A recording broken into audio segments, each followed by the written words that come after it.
तो सीबीएसई की तरफ से 2026 प्रैक्टिकल एग्जाम्स के लिए ऑफिशियल सर्कुलर आ गया है और ये क्लास 10 और 12 के हर स्टूडेंट और स्कूल के लिए जानना बेहद ज़रूरी है। चलिए एक एक करके इन नए नियमों की तह तक जाते हैं और समझते हैं कि इसमें क्या खास है। अब देखिए, ये पूरा का पूरा 8 पेज का डॉक्यूमेंट है, लेकिन घबराने की कोई बात नहीं, हमने ये सारा काम कर दिया है। हम सीधे उन पॉइंट्स पर फोकस करेंगे जो सबसे ज्यादा जरूरी हैं, एग्जाम की डेट से लेकर स्कूलों की जिम्मेदारियों और स्टूडेंट्स के लिए बनाए गए नियमों तक। तो सबसे पहले बात करते हैं सबसे जरूरी चीज की, यानी डेट्स। प्रैक्टिकल एग्जाम्स 1 जनवरी से शुरू होंगे और हर हाल में 14 फरवरी 2026 तक खत्म हो जानी चाहिए। ये एक ऐसी डेडलाइन है जिसे कोई भी स्कूल हल्के में नहीं ले सकता। अब सवाल ये है कि इन डेट्स के अंदर सब कुछ स्मूथली हो जाए, इसके लिए स्कूलों को क्या क्या करना है। सर्कुलर में इसके लिए एक पूरी चेकलिस्ट दी गई है ताकि कोई भी जरूरी काम पीछे ना छूट जाए। तो देखिए, स्कूलों के लिए 4 सबसे बड़े काम हैं।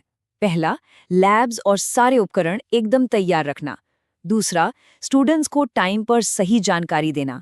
तीसरा, जो कि शायद सबसे जरूरी है, सिर्फ और सिर्फ सीबीएसई के भेजे हुए एक्सटर्नल एग्जामिनर्स के साथ ही काम करना। और चौथा, ये पक्का करना कि प्रैक्टिकल आंसर बुक्स की कोई कमी ना हो। इस सर्कुलर में एक बहुत ही अच्छी और ज़रूरी बात भी कही गई है। बोर्ड ने साफ साफ कहा है कि जो बच्चे स्पेशल नीड्स वाले हैं उनके लिए खास इंतजाम किए जाएं ताकि वो बिना किसी परेशानी के एकदम आराम से अपना एग्जाम दे सके। ये वाकई एक बहुत अच्छा कदम है। लेकिन यहाँ एक बड़ा सवाल खड़ा होता है। मान लीजिए कोई स्कूल इस नियम को नहीं मानता और क्लास 12 के लिए खुद से ही किसी बाहर के एग्जामिनर को बुला लेता है, तो क्या होगा? जवाब एकदम साफ और बहुत सख्त। ऐसा कोई भी एग्जाम अमान्य और शून्य माना जाएगा। नल एंड वॉइड, मतलब सारी की सारी मेहनत पानी में। इसलिए स्कूलों के लिए ये नियम मानना सबसे ज्यादा जरूरी है। चलिए, स्कूलों की बात तो हो गई, अब आते हैं उन पर जिनके लिए ये सब हो रहा है, हमारे स्टूडेंट्स पर। उनके लिए सर्कुलर में क्या खास है और उन्हें किन बातों का ध्यान रखना होगा?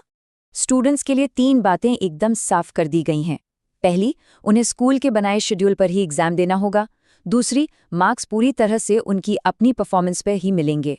और तीसरी, ये एक बड़ी राहत है उन एथलीट्स के लिए जो नेशनल या इंटरनेशनल लेवल पर खेल रहे हैं। उन्हें प्रैक्टिकल एग्जाम देने की जरूरत नहीं होगी। तो मतलब 2 एकदम अलग-अलग केस हैं।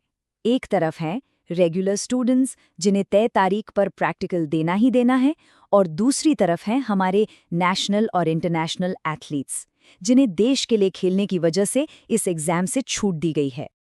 अब हम आते हैं इस सर्कुलर के शायद सबसे सख्त हिस्से पर, वो है मार्किंग। और यहाँ एक ऐसा नियम है जिसे कोई भी किसी भी हालत में तोड़ नहीं सकता। सर्कुलर में खास तौर पर प्रिंसिपल्स के लिए एक बहुत ही कड़ी चेतावनी दी गई है और ये मार्क्स अपलोड करने के बारे में है। जरा इन शब्दों पर गौर कीजिए क्योंकि बोर्ड इस मामले में कोई भी ढील देने के मूड में बिल्कुल नहीं है। और ये नंबर अपने आप में सब कुछ बता देता है। 0, 0, मतलब एक बार मार्क्स ऑनलाइन चढ़ गए तो बस बात खत्म। कोई करेक्शन, कोई बदलाव, कुछ भी नहीं। 0 करेक्शन। इसे आप गोल्डन रूल समझ लीजिए जिसे कोई भी स्कूल भूलने का रिस्क नहीं ले सकता। मार्क्स अपलोड करने से पहले उन्हें 100 बार चेक करना होगा, क्योंकि एक बार सबमिट का बटन दब गया तो कोई वापसी नहीं है। सर्कुलर में साफ लिखा है कि बाद में किसी भी रिक्वेस्ट पर विचार नहीं किया जाएगा। अच्छा, सारे नियमों और चेतावनियों के बाद चलिए अब एक ऐसी चीज पर नजर डालते हैं जिस पर आमतौर पर किसी का ध्यान नहीं जाता। वो है इन एग्जाम्स का फिनेंस, यानी पैसों का हिसाब किताब। देखिए, प्रैक्टिकल एग्जाम सिर्फ स्टूडेंट्स और एग्जामिनर्स का काम नहीं है। इनके पीछे एक पूरी टीम होती है जो पर्दे के पीछे काम करती है। लैब असिस्टेंट हो, इंस्ट्रूमेंट प्लेयर हो या क्लीनिंग स्टाफ, सभी को हर दिन के हिसाब से 250 रुपये मानदेय और 250 रुपये आने जाने का भत्ता दिया जाएगा। अब बात करते हैं एक्सटर्नल एग्जामिनर्स की। यहाँ साफ साफ दिखता है कि फाइन आर्ट्स के एग्जामिनर्स को कम से कम 700 रुपये मिलते हैं, जबकि दूसरे सब्जेक्ट्स और फिजिकल एजुकेशन के एग्जामिनर्स के लिए ये आंकड़ा 500 रुपये है। और यहाँ एक बहुत मज़ेदार बात भी है जो सीबीएसई की ग्लोबल प्रेजेंस को दिखाती है।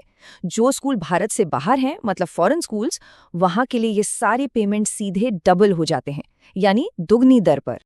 तो आखिर में ये सब हमें एक बड़े सवाल पर लाकर खड़ा कर देता है। जब मार्क्स सबमिट करने में गलती की गुंजाइश 0 है, तो क्या ये सही समय नहीं है कि स्कूल और बोर्ड मिलकर कुछ ऐसे डिजिटल टूल्स अपनाएं जो शुरू से ही गलतियों को खत्म कर दे? ये एक ऐसा सवाल है जिस पर वाकई सोचने की जरूरत है।